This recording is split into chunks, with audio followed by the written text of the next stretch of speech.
Official YouTube channel کو subscribe کریں اور بیل آئیکن کلک کریں۔ نحمده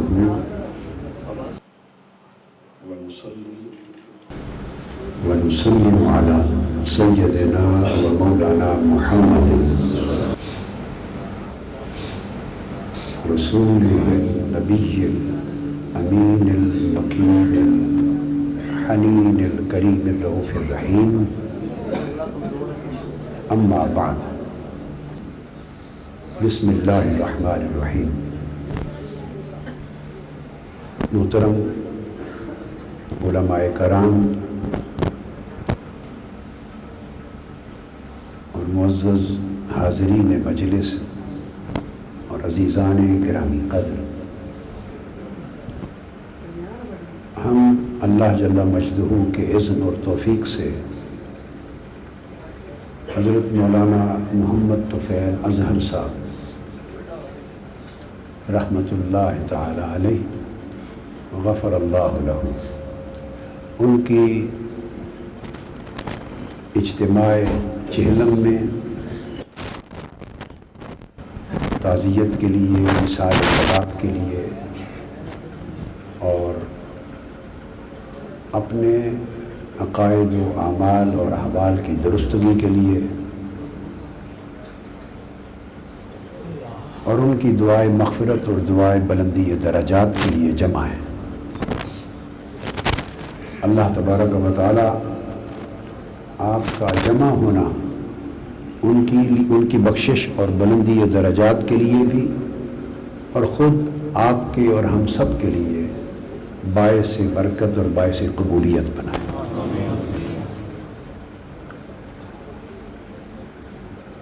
دو نکتے اس موقع کی مناسبت سے میں عرض کرنا چاہتا ہوں۔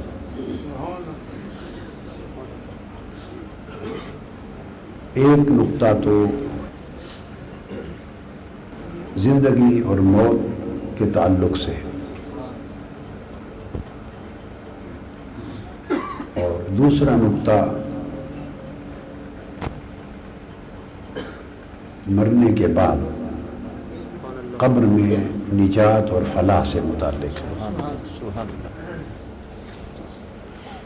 آخرت کی بخشش سے متعلق ہے۔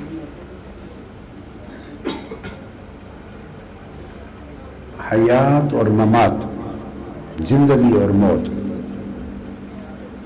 ان میں ایک بات ذہن نشین کر لیں اور اس کا ادراک ہم میں سے بہت کم لوگوں کو ہوگا کہ موت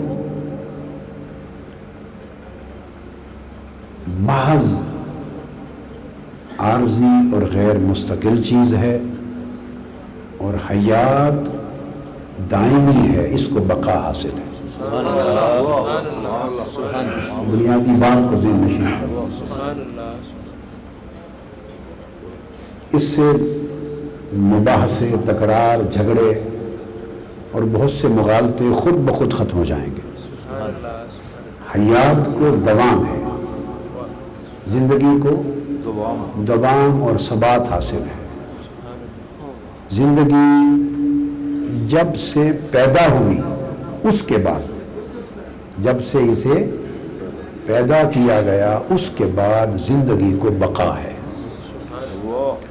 اور موت کو فنا ہے، زندگی کو فنا نہیں ہے۔ زندگی کو فنا، حیات کو فنا نہیں ہے، موت کو فنا ہے۔ گویا دونوں مخلوق ہیں، مگر زندگی اور موت کے پیدا کر دیے جانے کے بعد اب حیات کا درجہ باقی کا ہے اور موت کا درجہ فانی کا ہے۔ فانی کبھی باقی کو ختم نہیں کر سکتا، فانی کبھی باقی کو ختم نہیں کر سکتی، لہذا موت نہ حیات کو ختم کرتی ہے، نہ اس میں زندگی کو ختم کرنے کی صلاحیت ہے، نہ زندگی ختم کرنے کے لیے پیدا کی گئی ہے۔ موت کا کام ہی نہیں ہے زندگی کو ختم کرنا۔ زندگی کے طویل سفر میں موت خود ایک مرحلہ ہے، گویا موت زندگی کا ایک حصہ ہے، موت خود زندگی کا ایک جز ہے، سفر زندگی کا ایک مرحلہ ہے۔ تو حیات موت سے پہلے بھی ہے اور حیات موت کے بعد بھی ہے۔ موت درمیان میں کہیں ایک مرحلے کے طور پہ وارد ہوتی ہے اور آتی ہے اور چلی جاتی ہے، زندگی اس سے پہلے بھی تھی اور اس کے بعد بھی باقی رہتی ہے۔ یہ ایک بنیادی تصور مقدمہ کے طور پہ میں نے سمجھایا، اس پر اب وقت چونکہ مختصر ہے، قرآن مجید کی ایک نص، ایک آیت کریمہ بطور دلیل پیش کرتا ہوں تاکہ بات پورے طور پہ ذہن نشین ہو جائے۔ اللہ تبارک و تعالیٰ نے موت اور حیات کا موازنہ کروایا ہے اور ان کی تقابلی حیثیت کو واضح فرمایا۔ ارشاد فرمایا کنتم امواتا، اے لوگو تمہاری پہلی حالت موت کی تھی، تم مردہ تھے۔ اب یہ جو امواتن فرمایا کہ شروع میں تم مردہ تھے، یہ اشارہ ہے ہماری جسمانی زندگی شروع ہونے سے پہلے کے دور کا۔ وہ جو حالت عدم تھی، حالت عدم تھی پہلے، یا رحم مادر میں جسمانی حیات شروع ہونے سے پہلے کی جو صورت تھی۔ الغرض جسمانی زندگی شروع ہونے سے پہلے کا جو دور تھا اس کو قرآن مجید نے امواتن کہا کہ تم مردہ تھے، یعنی تم حالت موت میں تھے۔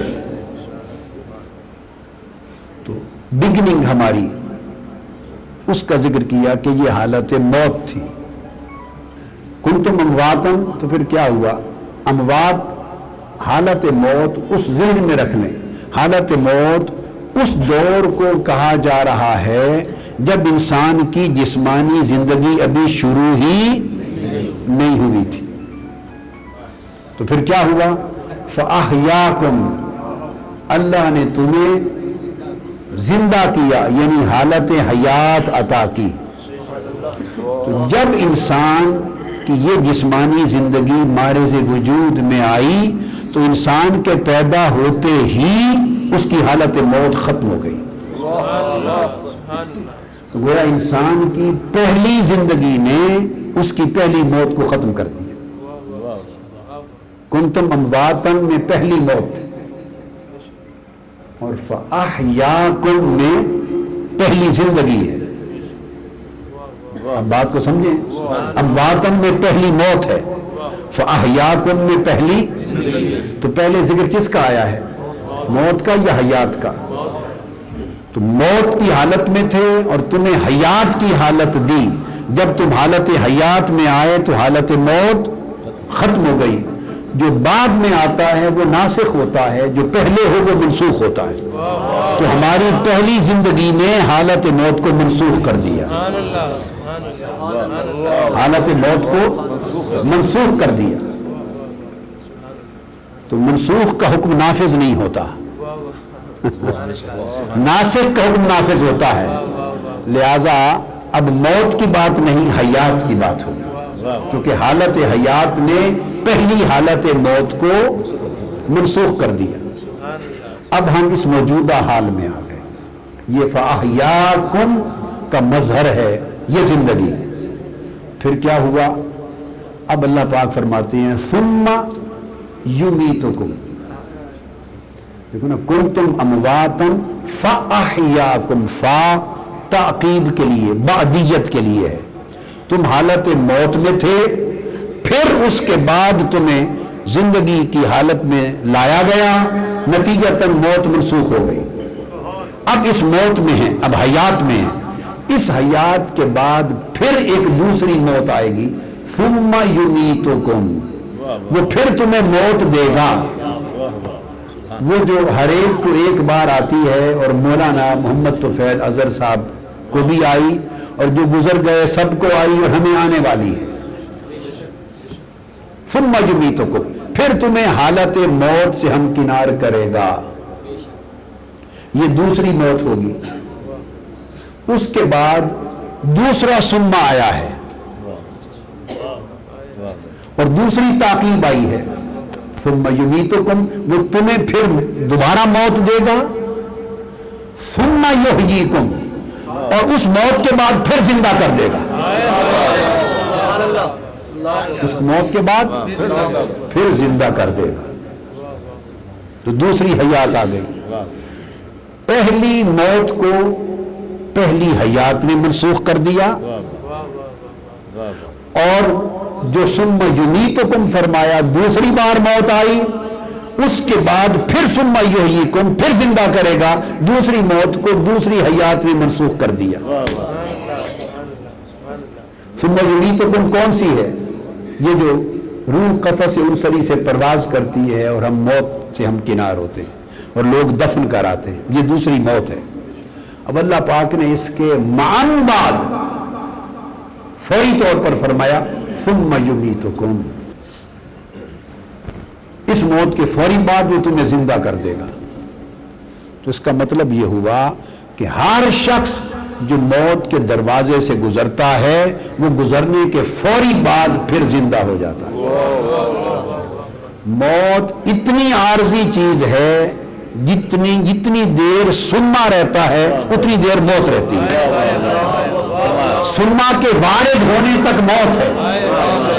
یمیتکم ثم یحییکم، یمیتکم اور یحییکم درمیان میں ایک سنما ہے، یعنی پھر. وہ جو وقفہ پھر کا ہے وہی موت کی عمر ہے. بس کیا تفسیر بیان ہے. جو وقفہ سنما پھر کا جو وقفہ ہے وہ کل موت کی عمر ہے. رونا کیسا اور جھگڑا کیسا. اور اس کے بعد پھر یحییکم، وہ تمہیں پھر زندہ کر دے گا. تو موت آئی، پہلی موت تھی، حیات آئی منسوخ ہو گئی. دوسری موت آئی، پھر حیات آئی منسوخ ہو گئی. تو قبر میں چھوڑا ہے ثم یمیتکم سمجھ کر، مردہ سمجھ کے قبر میں چھوڑا ہے. ابھی تم پلٹے ہی نہ تھے کہ یحییکم وارد ہو گیا. ابھی قبر پہ ہی کھڑے تھے، گھر نہیں پہنچے تھے، بس رخ بدل کے پلٹے تھے. ابھی قبر سے ہٹے ہی تھے کہ سنما کی مدت ختم ہو گئی اور یحییکم وارد ہو گیا، وہ پھر زندہ ہو گیا. سبحان اللہ. اب ہر شخص جو قبر والا ہے وہ ہماری زندگی سے بہتر زندگی والا ہے. ہر قبر والا زندہ ہے. بس اس میں کیا تخصیص کہ کیا نیک کیا بد. لوگ تو نیکوں کی بات کرتے ہیں، ولیوں کی بات کرتے ہیں، نبیوں کی بات کرتے ہیں، انبیاء اولیاء کی بات کرتے ہیں. نکتہ سمجھ لو، انبیاء اولیاء کا معاملہ بہت بلند ہے اور جدا ہے. ہر شخص جو قبر میں ہے وہ زندہ ہے. یہ نص ہے، نص قرآن ہے، نص حدیث ہے. ہر مومن بھی زندہ ہے، ہر منافق بھی زندہ ہے، ہر کافر بھی زندہ ہے. تو مردہ کون ہے؟ صرف جو اتنا جاہل ہے کہ جسے زندگی کا علم نہیں ہے، اس کے شعور کی موت ہے. سو ہر شخص جو موت کے دروازے سے گزر گیا وہ زندگی کی حویلی میں داخل ہو گیا. موت تو ایک دروازہ تھا. موت تو سرے سے نہ گھر ہے، نہ ڈیوری ہے، نہ حویلی ہے، نہ کمرہ ہے. موت فقط ایک باب ہے. اس موت کے دروازے سے گزرے تو وہ دروازہ تو وہیں کھڑا ہے. اب آپ حیات کی حویلی میں داخل ہو گئے. اب آگے سب دور حیات ہے. لہذا قبر والے زندہ ہوتے ہیں.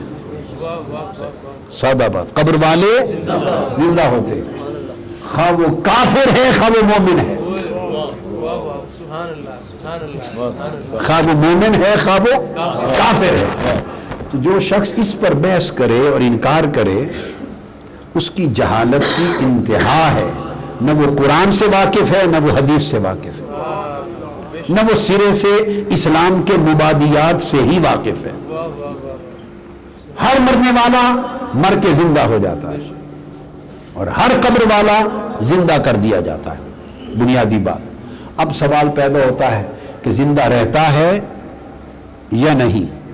تو جیسے پہلے آ رہا تھا کنتم امواتا فاحیاکم، پھر فرمایا ثم یمیتکم، مارے گا پھر زندہ کر دے گا۔ اب اگر تو یحییکم کے بعد پھر کوئی ثم یمیتکم قرآن میں ہے تو پھر اس کے بعد موت ہے، اور اگر یحییکم پر جا کر سلسلہ موت و حیات ختم ہو گیا تو پھر حیات ہی حیات ہے۔ ثم یمیتکم ثم یحییکم، اس کے بعد کوئی ثم یمیتکم اس کے بعد نہیں ہے۔ موتیں بھی دو ہیں، کیا زندگیاں بھی دو ہیں۔ اگر زندگی پہلے شروع ہوتی موت بعد میں آتی تو پھر دوام موت کو ہوتا۔ آپ سمجھ گئے؟ ترتیب ہے نا جی، ترتیب ہے۔ اب موت پہلے تھی، حیات بعد میں آئی تو حیات ناسخ ہو گئی، اس کے بعد پھر موت آئی، اس کے بعد پھر حیات آئی، تو دوسری موت کی بھی ناسخ دوسری حیات ہو گئی، تو موت دونوں جگہ منسوخ ٹھہری اور حیات دونوں جگہ ناسخ ٹھہری۔ اور آخری نسخ نسخ الموت بالحیات، نسخ الموت بالحیات، اس موت کا نسخ حیات سے جو آخری نسخ ہے وہ دائمی ہو گیا، کیونکہ اس کے بعد پھر یمیتکم، یہ بات یاد رہے گی عمر بھر، پھر یمیتکم نہیں ہے، تو پھر کیا ہے؟ فرمایا ثم یحییکم، زندہ رہو گے باری تعالیٰ، اس کے بعد فرمایا ثم الیہ ترجعون، بس زندہ ہو گئے پھر موت ہے ہی نہیں، اس کے بعد تم اللہ کی طرف اٹھائے جاؤ گے، پھر قیامت میں پہنچائے جاؤ گے، پھر حساب و کتاب ہوگا، پھر دوزخ و جنت میں داخل کر دیے جاؤ گے، اس کے بعد آخر تک کہیں موت کا ذکر نہیں ہے، موت ختم ہو گئی، پھر سارے تذکرے حیات کے ہیں۔ اور اینڈ پر کیا ہوگا؟ جب قیامت ختم ہو جائے گی اور دوزخ و جنت کے فیصلے ہو جائیں گے اور جنتی جنت میں، دوزخ دوزخ میں چلے جائیں گے، حدیث صحیح ہے، تو پھر بالآخر کیا ہوگا؟ میں نے لفظ بولا تھا کہ موت فانی، ابھی تک میں نے ثابت کیا کہ موت منسوخ ہے اور حیات ناسخ ہے، میں نے ایک لفظ بولا تھا کہ حیات باقی ہے اور موت، اب اس پر آتے ہیں۔ حدیث پاک ہے متفق علیہ، بخاری اور مسلم کی حدیث، کوئی اختلاف کی گنجائش نہیں ہے۔ تو جب جنتی جنت میں، دوزخی دوزخ میں جا چکے تو اینڈ پر اللہ پاک فرمائے گا جنتیوں تم بھی ذرا جنت کی دیوار پہ آ جاؤ، ایک منظر تمہیں دکھانا ہے، اور دوزخیوں تم بھی ذرا جھانک کے دیکھ لو، ایک منظر دیکھ لو۔ ہر طرف سے ہجوم ہو جائیں گے دیکھنے کے لیے کہ کیا منظر ہونے والا ہے۔ اللہ پاک فرمائے گا اس موت کو پکڑ کے لے آؤ۔ موت ایک جانور کی مانند پکڑ کے لائی جائے گی، فرشتوں کو ہوگا اس موت کو ذبح کر کے ہمیشہ کے لیے ختم کر دو۔ موت کی موت ہو جائے گی، موت کی اور حیات حیات رہے گی، حیات حیات رہے گی۔ لہذا جن کا عقیدہ حیات کا ہے وہ باقی ہیں، اور جس کا عقیدہ موت کا ہے، موت بھی فانی ہے وہ بھی فانی ہے۔ آپ سمجھ گئے بات کو؟ ایک نص میں نے قرآن سے دی اور ایک حدیث کی متفق علیہ دی۔ تو پھر موت ذبح کر دی جائے گی، ختم۔ تو موت کا حشر یہ ہے، اور حیات، اور اللہ پاک اس کے بعد آگے فرمائے گا فرشتے جب موت کو ذبح کریں گے تو اللہ پاک فرمائیں گے دونوں کو، جنتیوں دوستیوں کو، موت مر چکی، جاؤ جہاں جہاں ہو، یہ دائمی حیات ہے، اب تم پر کوئی موت نہیں ہوگی۔ تو ایسے شور مچا رکھا ہے لوگوں نے، فلاں موت ہو، یہ جو جس کو وفات ہے، موت کو وفات کہتے ہیں، موت کو، اس کے مختلف نام ہیں، 3 نام ہیں، کیا؟ موت کے وفات، توفا کا لفظ آتا ہے، یہ توفا، ملک الموت الذی وکل بکم، یہ جو ملک الموت ہے یتوفاکم، یا وفات، یا اس کے لیے وصال یا انتقال، تینوں میں موت نہیں ہے۔ وفات ہے پورا کرنا، وفات ہے پورا کرنا، وصال ہے یار کا یار سے ملا دینا، وصال ہے ملاقات کرنا، انتقال ہے یہاں سے سفر کر کے ادھر چلے جانا۔ موت ہے موت کے تینوں عنوانات میں موت نہیں ہے، موت ایک حال ہے جو درمیان میں حیات کے طویل سفر کے بہت سے احوال میں ایک حال کے طور پہ وارد ہوتا ہے، اور حال کبھی مستقل نہیں ہوتا، مستقل مقام ہوتا ہے۔ حیات ایک مقام ہے، موت ایک حال ہے۔ سبحان اللہ۔ آپ سمجھ گئے؟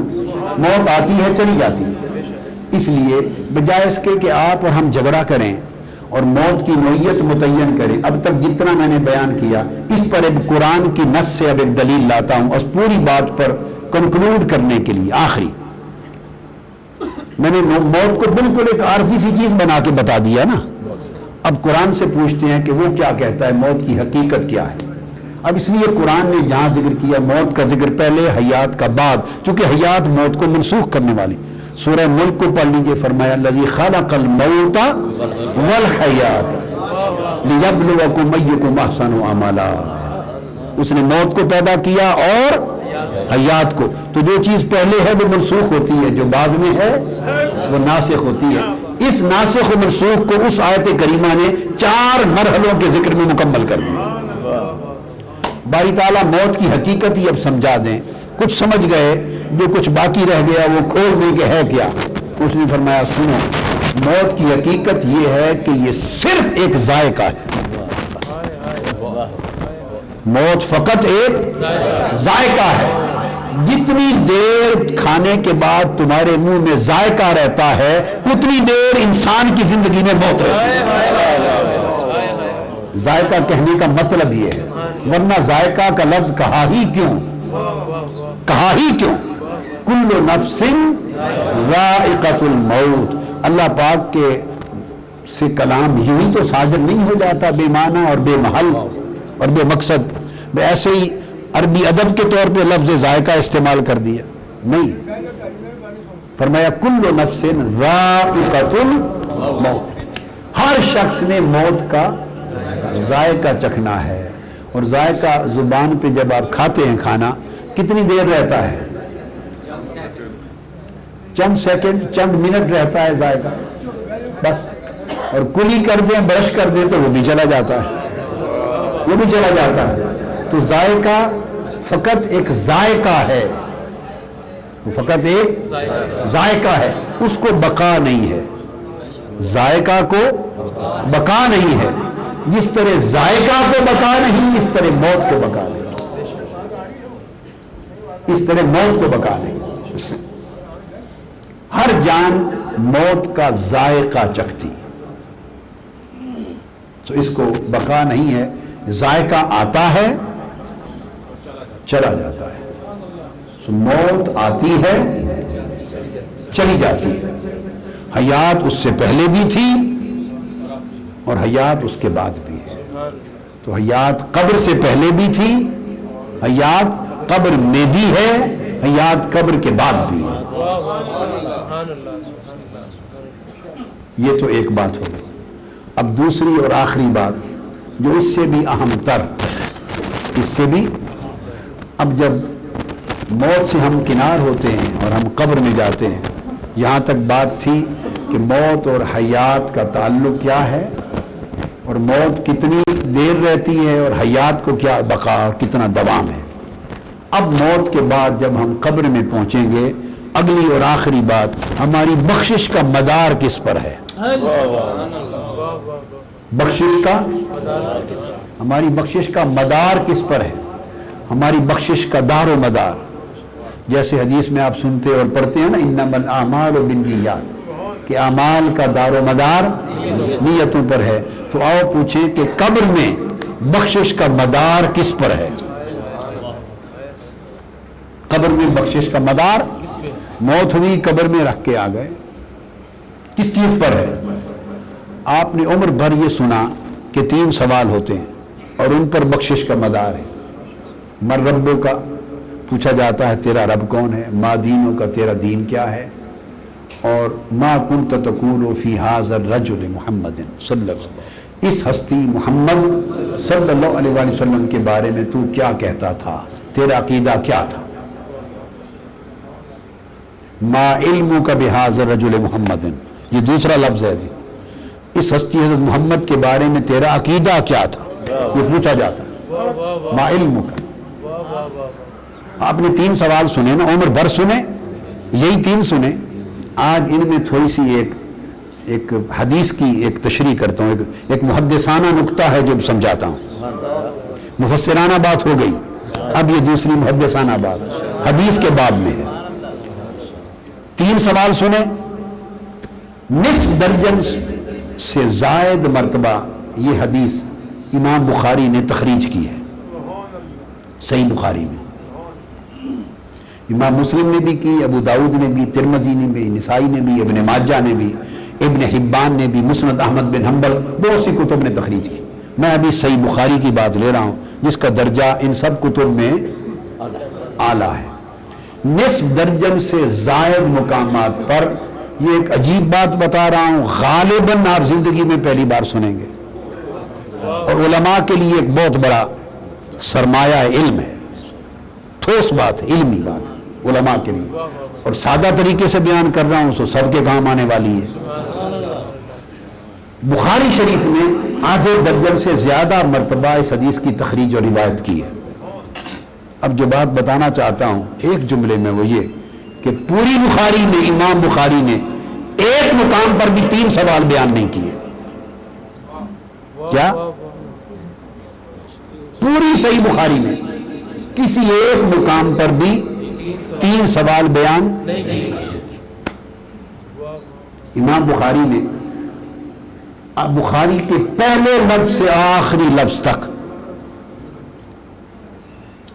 میں بخاری مسلم کتابوں کو جستہ جستہ دیکھنے والا آدمی نہیں ہوں، میں ان کو لفظ لفظ اول تا آخر پڑھنے پر عقیدہ رکھتا ہوں اور معمول رکھتا ہوں، اس لیے پھر کوئی چیز نظر سے اوجھل نہیں ہو سکتی، ایسے چنچ ادھر پڑا چھوڑ دیا تو کسی کو کچھ پتہ نہیں ہوتا بخاری نے کیا لکھا کیا نہیں لکھا۔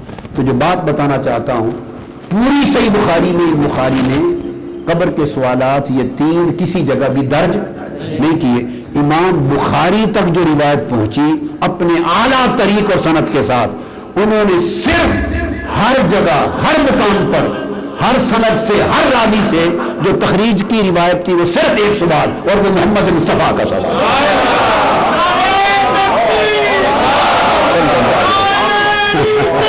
یہ سنا پہلے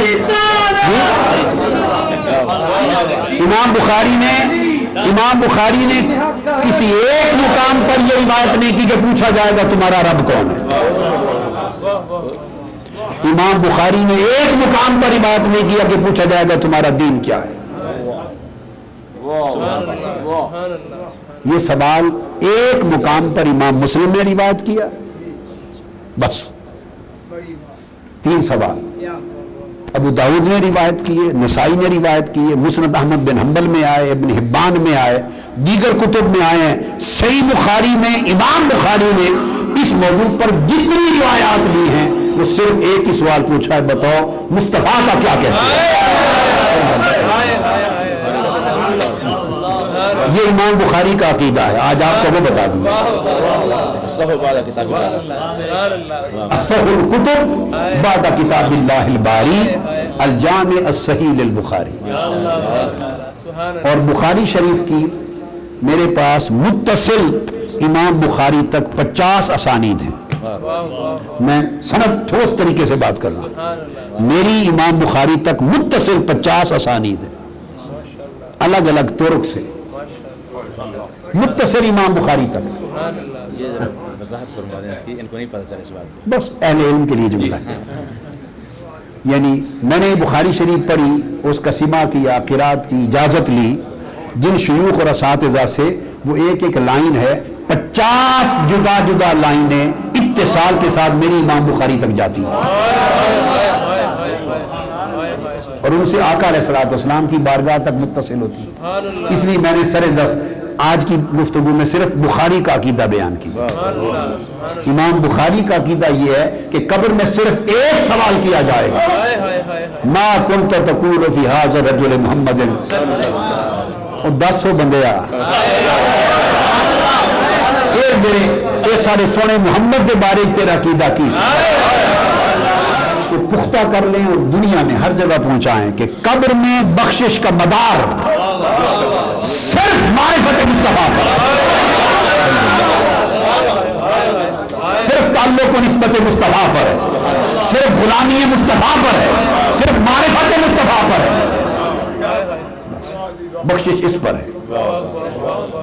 باقی سوال جو باقی کتب میں آئے ہیں وہ ملا کے حق ہیں, وہ ملا کر حق ہیں. وہ پھر جو آئے ہیں کیوں, وہ اس ایک اصل سوال یہ ہے, باقی اس کے ذیل میں ہے. اصل سوال یہ ہے, باقی 2 اس کے ذیل میں ہے. امام مسلم نے زیادہ جگہ روایت کی, ایک جگہ 3 سوال لیے. امام ترمذی نے تتبع کیا امام بخاری کا, باقیوں نے 3 سوال لیے. اور ایک بات خاص بتاؤں, امام احمد بن حنبل نے حضرت عائشہ صدیقہ رضی اللہ تعالیٰ عنہ سے روایت کیا اور 2-3 مقام پر روایت کیا. آقا علیہ السلام سے ایک کلمہ جو ابھی بتا رہا ہوں بطور خاص صادر ہوا. ایک موقع پر ایک جنازہ ہوا, جنازہ پڑھایا گیا, آقا علیہ السلام نے پڑھایا, تدفین ہو گئی. عظیم ہجوم تھا صحابہ کرام کا. آقا علیہ السلام نے خطاب کیا اور خطاب کر کے فرمایا, لوگوں سن لو, انکم تفتنون بی وتسألون عنی فی القبور. لوگوں سن لو, مرنے کے بعد تمہیں آزمایا جائے گا مجھ سے, اور مرنے کے بعد تم سے پوچھا جائے گا میرے بارے میں. بس آقا نے اس خطاب میں کسی اور شے کا ذکر نہیں کیا. انکم تفتنون بی, آزمائش ہوگی تمہارے ایمان کی. آقا کن چیزوں سے؟ بس فرمایا میری معرفت سے ہوگی, بس ایک ہی چیز.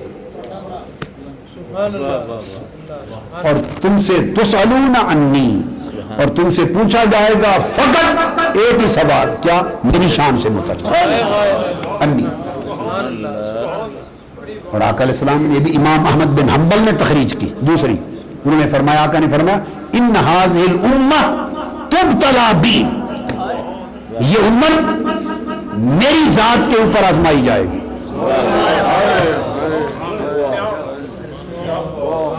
جب آقا نے یہ فرمایا, یہ کلمہ تفتنون بی وتسألون عنی, جب یہ کلمہ فرمایا, اس میں کسی جگہ ان ربی و ان دینی نہیں بیان فرمایا. دوسرے مقامات پر جس روایتوں میں آیا ہے, میری بات سمجھ گیا نا, دوسرے مقام.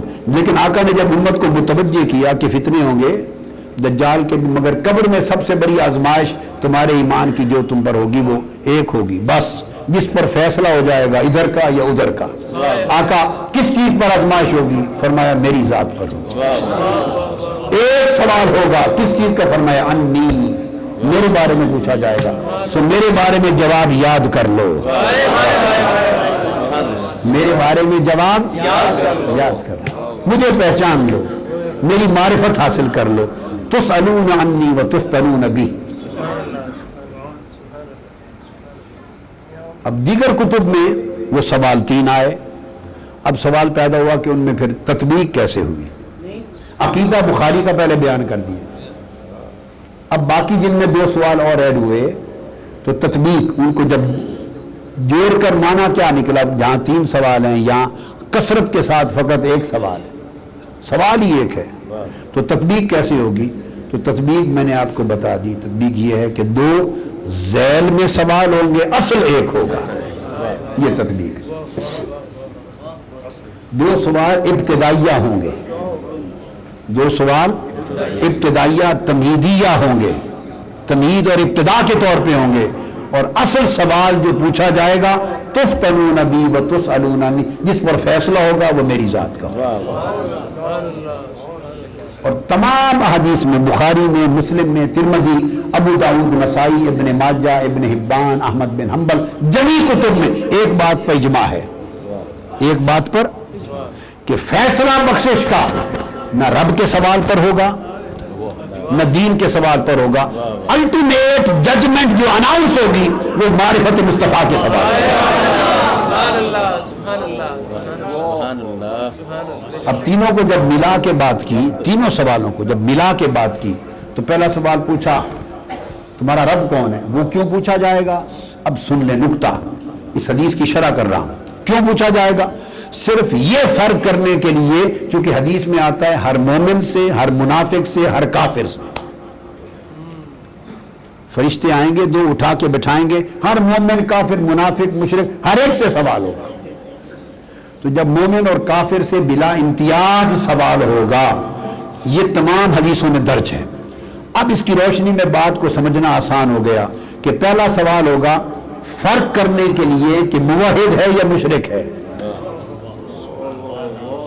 تیرا رب کون ہے؟ اگر مشرک ہے تو کہے گا سورج، مشرک ہے تو کہے گا چاند، مشرک ہے تو کہے گا آگ، جمنا، برہما، شیوا. مشرک ہے تو کہے گا لات، عزا، منات، حبل. موحد ہے یا مشرک ہے؟ ایک کو مانتا ہے یا تین کو؟ صرف یہ امتیاز کرنے کے لیے پہلا سوال ہوگا. یہ امت محمدی کا سوال نہیں ہے،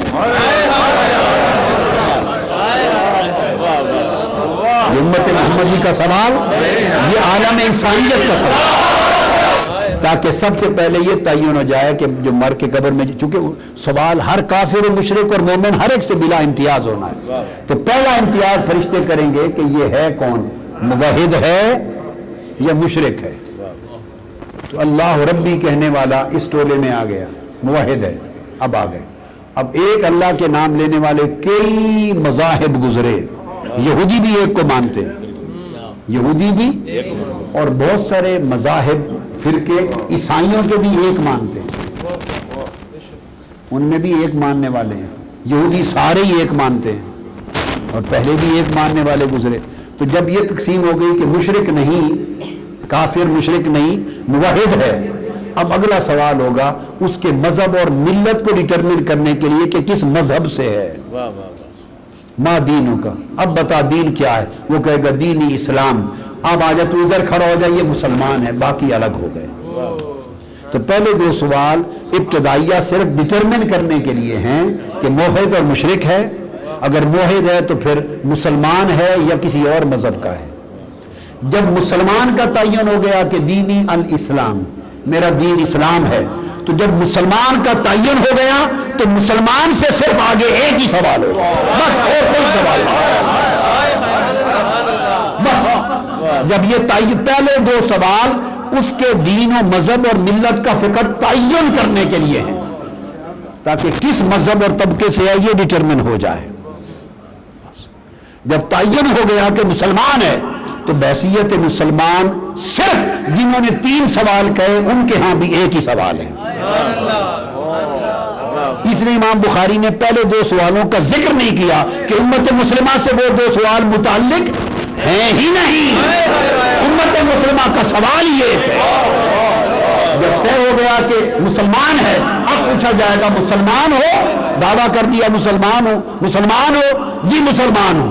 اگر مسلمان ہے تو بتاؤ مصطفیٰ کی شان کیا ہے؟ اگر مسلمان ہو تو ایک ہی سوال ہے. مسلمانی کا مدار صرف ایک چیز پر ہے، بقایا سب اس کے ارد گرد لوازمات ہیں، بقایا لوازمات اور متعلقات ہیں. مسلمانی ایک چیز کا نام اور بخشش کا مدار ایک چیز پر. اگر مسلمان ہو تو بتا حضور کی شان کیا ہے، اسے موضوع دیا جائے گا حضور کی شان پر بیان کر، حضور کی شان بیان کر.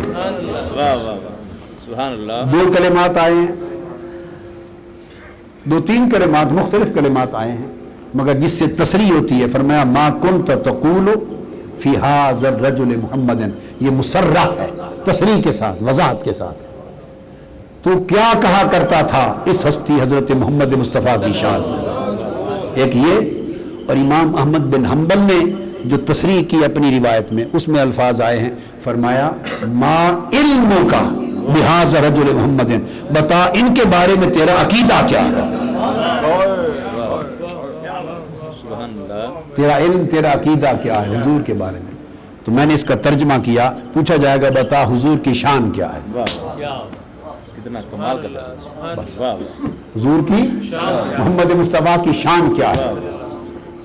سبحان اپنے جیسا سمجھتا ہے یا کسی جیسا نہیں سمجھتا. شان کیا ہے ان کی. اللہ. سبحان اللہ. کسی اور کے بارے میں بھی پوچھا جائے تو پھر کیسے ہو گئے اپنے جیسے. وہ تو اللہ پاک نے اپنے بارے میں بھی نہیں پوچھا. جب ڈٹرمن ہو گیا کہ مسلمان ہے پہلے 2 سوال پوچھے تاکہ تعین ہو جائے کہ ہے کون. اتنی بڑی داڑھی والا پگڑے والا پڑا ہوا ہے وہ سکھ بھی تو ہو سکتا ہے. جی وہ سکھ بھی تو ہو سکتا ہے. یہودیوں کی اتنی داڑھی ٹوپی آپ اچھا بھلا دیکھیں تو باہر امریکہ یورپ جائیں تو آپ پریشان ہو جائیں کہ سارے کچھ ظاہری احوال ان کے وہی ہیں یہودیوں کے. تو سکھ تو آپ کے پڑوس میں رہتے ہیں.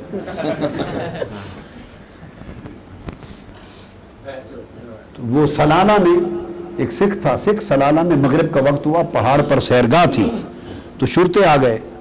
انہوں نے دائیں بائیں دیکھا کوئی امام نہیں تھا تو وہ سکھ کو پکڑا مسلح پہ کھڑا کر دیا. انہوں نے کہا تھا شرطہ کبیر یعنی بڑا مولوی ہے نماز پڑھاؤ. تب اس کو کھڑا کر دیا متوا کبیر. متوا کہا متوا کبیر. اب وہ کھڑا ہو گیا اس غریب کو کیا ہے. وہ تھوڑی دیر کے بعد اس نے مکہ مارا پڑھو بھائی پڑھو. وہ پھر پیچھے منہ کر کے آ کے جی میں سکھ ہاں. اس کا لا انت متوا کبیر. وہ پھر آ کے جی میں سکھ ہاں. انت متوا کبیر. پھر تبڑ مارے. وہ کسی پاکستانی نے بتایا کہ سکھ کیا ہوتا ہے. اس نے تو اس کی پگڑی داڑھی دیکھی تو پڑا ہوا ہے پہلا سوال تیرا رب کون ہے. یہ چیزیں ڈٹرمن کرنے کے لیے یہودی ہے سکھ ہے مسلمان ہے عیسائی ہے کون. اب سم مشرک ہے یہ موحد ہے. دوسرا سوال تیرا دین کیا ہے یہ ڈٹرمن کرنے کے لیے اس کا مذہب و ملت. 2 سوال تو اس طرح ابتدائیہ تھے. جب ڈٹرمن ہو گیا کہ مسلمان ہے بس مسلمان کے لیے ایک ہی سوال واہ واہ. بتا مصطفیٰ کی شان کیا ہے. جو اس نے کہا میں مسلمان ہوں تو سوال آیا بتا پھر مصطفیٰ کی شان کیا ہے. اس کے سوا لوگوں قبر میں کچھ اور نہیں پوچھا جائے. باقی سوال قیامت کے دن ہوگا. باقی ناپ توڑ قیامت کے دن ہوگا. قبر میں ایک ہی سوال ہوگا مصطفیٰ کی شان اور عقیدہ کیا ہے. اور تمام احادیث خواہ ایک سوال بیان کریں خواہ 3 سب کا اس بات پر اجماع اور اتفاق ہے. اس میں کوئی دوسری روایت نہیں ہے کہ جب وہ بتا دے گا کہ حضور کی شان یہ ہے محمد رسول اللہ حضور کی شان بیان کر دے گا ہر حدیث میں ہے تو اچانک اس کے سامنے 2 مقام کھول دیے جائیں گے. ایک جنت کا ایک دوزخ کا. اور پہلے دوزخ کا کھولا جائے گا پہلے اور کھول کے دکھایا جائے گا یہ تمہارا ٹھکانہ تھا اگر تم مصطفیٰ کی معرفت نہ رکھتے. تم حضور کی شان اگر ٹھیک بیان نہ کر سکتے اور میرے محبوب کو پہچان نہ سکتے تو تمہارا ٹھکانہ یہ تیار تھا. ابدلک اللہ بہی مقعدک من النار الی الجنہ. ابدلک اللہ بہی من النار بالجنہ. اللہ نے تیرے اس مقام کو صرف معرفت مصطفیٰ کے صدقے دوزخ کو ہٹا کر جنت بنا دیا. پھر دوسرا مقام جنت کا دکھایا جائے گا. فَيَرَاهُمَا جَمِيعًا دونوں کو خوب دیکھے گا اور کہے گا مولا تیرا کرم ہے تیرے محبوب کی پہچان نہ ہوتی تو اس دوزخ میں جلتا. تو ہر حدیث نے بیان کیا یہ ثابت کرنے کے لیے کہ جنت فقط معرفت مصطفیٰ کا صدقہ ہے اور کسی عمل کا صدقہ نہیں. کسی اور عمل کا صدقہ جنت صرف حضور کی معرفت کا صدقہ ہے.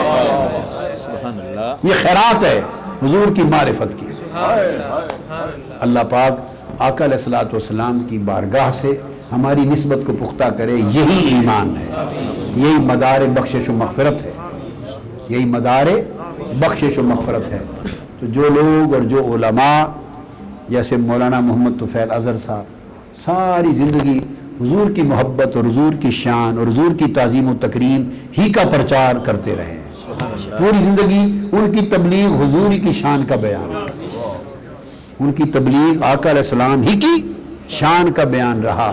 تو جس نے ساری زندگی حضور کی شان بیان کی ہو، جب قبر میں اس سے سوال ہی وہی ہونا ہے جو ساری زندگی کتاب کرتا رہا ہے، ساری زندگی جو تقریریں کرتا رہا ہے، سوال ہی وہی ہونا حضور کی شان کیا ہے۔ وہ فرشتوں کو کہے گا میں تو 40 سال حضور کی شان ہی تو بیان کرتا آیا، عمر پر بیان ہی حضور کی شان کی ہے، اور تو بیان ہی کچھ نہیں کیا، اور تو بیان ہی کچھ نہیں کیا۔ تو ایسے لوگوں کو اللہ پاک یہ نصیب کر دے گا کہ وہ آقا کو تکتے ہی پہچان لیں اور معرفت نصیب ہو جائے، اور معرفت نصیب ہو جائے۔ اور بعض روایات منامیہ ہوتی ہیں جو اولیاء کرام کے کشف ہیں، خواب ہیں، رویا ہیں یا کشف ہیں، خواب میں کچھ دیکھا یا کشف میں دیکھا۔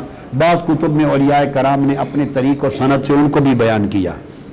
تو ایسا بعض اولیاء اللہ نے بیان کیا کہ ہر کوئی تو سوال کا جواب دے گا، مگر بعض ایسے بھی خوش نصیب ہوئے کہ جن کی زندگی آقا علیہ السلام کی محبت میں، میلاد منانے میں، شان بیان کرنے میں، تعظیم میں، تکریم میں، حضور کے ذکر کی فنائیت میں اتنی گزری تھی کہ جب یہ خواب میں بعض اولیاء اللہ نے دیکھا، بعض اہل اللہ کا حال کہ جب ان سے فرشتے نے سوال کیا کہ بتاؤ ما کنت تقول فی ھذا الرجل محمد یا ما علمک بھذا الرجل محمد صلی اللہ علیہ وسلم، ان ہستی کے بارے میں کیا عقیدہ تھا تیرا، کیا کہتا تھا؟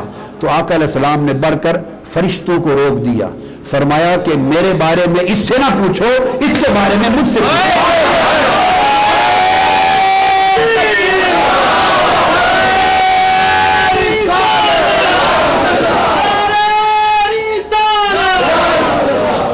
شیخ الاسلام ڈاکٹر محمد طاہر القادری کے آفیشیل یوٹیوب چینل کو سبسکرائب کریں اور بیل آئیکن کلک کریں۔